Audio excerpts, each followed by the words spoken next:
Hiking in the Smoky Mountains, there were 5 of us, 17, 18 years old. We rolled into Gatlinburg and stopped at a gas station. This old toothless guy leaning up against the wall, so stereotypical. He could have been a character actor, said, "I wouldn't head up there, thar's a storm a-brewing." An 18-year-old me, like a complete dipshit, replied, "Oh, it's okay, we've got rain parkas." We mapped our hike, not quite realizing the first leg was up a freaking mountain, and parts of it were like climbing a ladder. Freezing rain started about 2 hours in. Then it turned to snow flurries. By the time we got to a campsite, we were seriously freezing.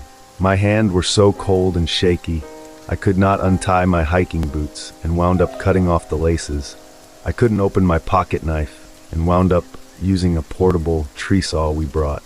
It was freezing rain, then snow most of the night. In the morning, there was 4 inches of snow on the ground, and I had left my boots by the fire, stupidly thinking they would somehow be dry or something. They were curled up frozen on the rocks. We understood we had and were experiencing hypothermia and decided to head back. The choice was 3 miles ahead or 5 miles back, so we decided to go forward. Even with the snow on the ground, the path was easy to follow. However, we had to cross a bridge, and we discovered that the bridge was washed away. So, we had 2 miles to go, or 7 miles back. The bridge was washed away and there was 3 to 4 inches of snow on the ground. We knew we'd have to wade across a swollen river with what turned out to be some fast-moving water.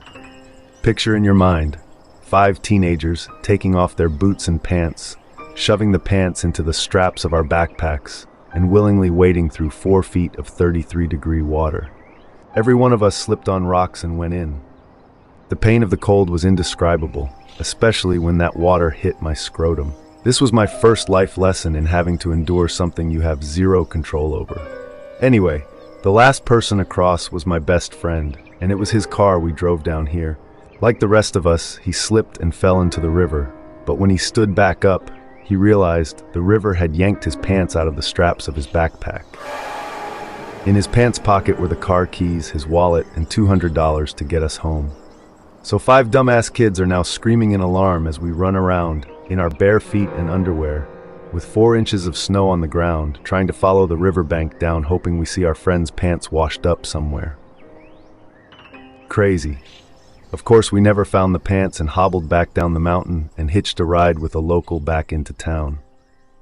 We were so miserable looking that a hotel lady took pity on us and gave us a room with only the promise that our parents would wire money and FedEx a spare set of keys.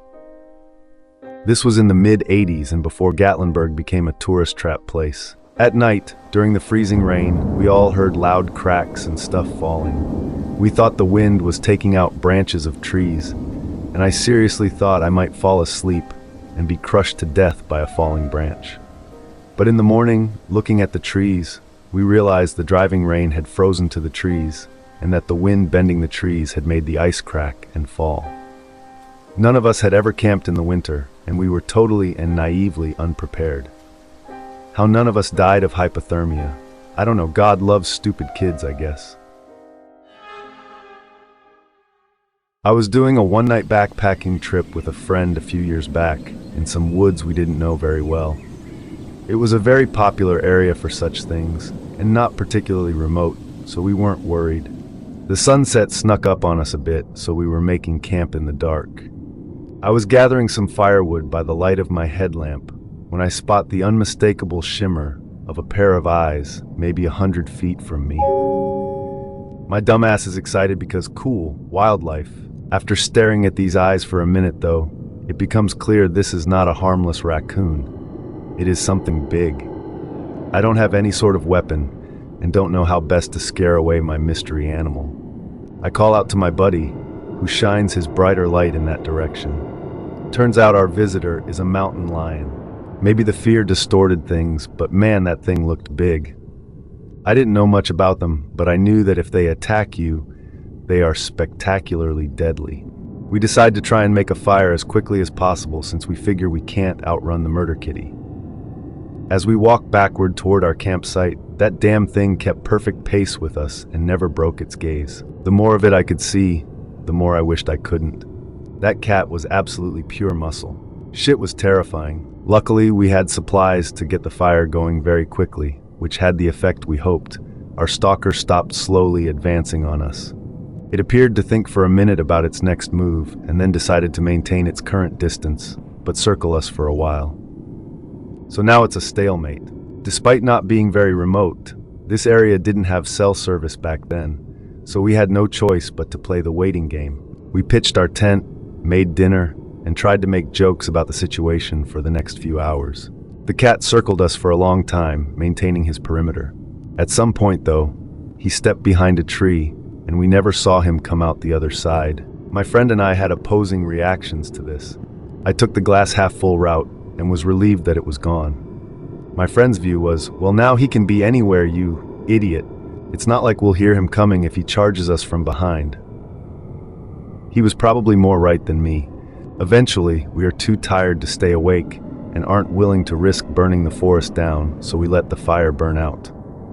No sign of our stalker for a while, so we're hoping to sleep without being eaten alive. Luckily, we did just that, and I woke up the next morning, well-rested and enjoying the act of breathing. As soon as I sat up in the tent and saw my friend, though, it was obvious something was up. He was wide-eyed and looked pretty freaked out.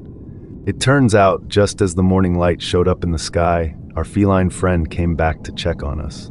Apparently, there was a funny yowly sound that woke my friend up and got closer to the tent over the course of 10 minutes or so. I didn't know at the time that mountain lions make a sound similar to a scream, which is very disconcerting when you're camping by yourselves.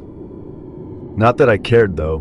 My survival instincts were going strong as I happily slumbered. My friend hoped it was a bird at first, but pretty much knew what it was.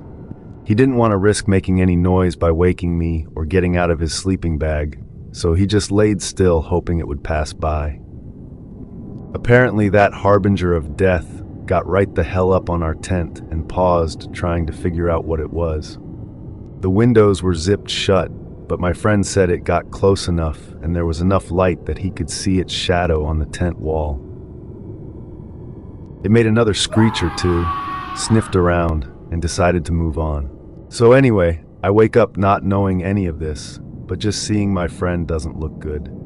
I asked him what was up, and he says, let's get out of the tent, and he'll fill me in. I wonder now if that was because he didn't want to be the first one out of the tent. Maybe I had made too many jokes about how I could run faster than him, so he would likely be the tasty treat. Luckily, the hike out was uneventful, and this whole event was nothing more than education for us. We always carry a gun while camping now, though we've never seen anything else even close to that scary. Read up on your local predators ahead of time, kids. And definitely bring one really slow runner on every trip.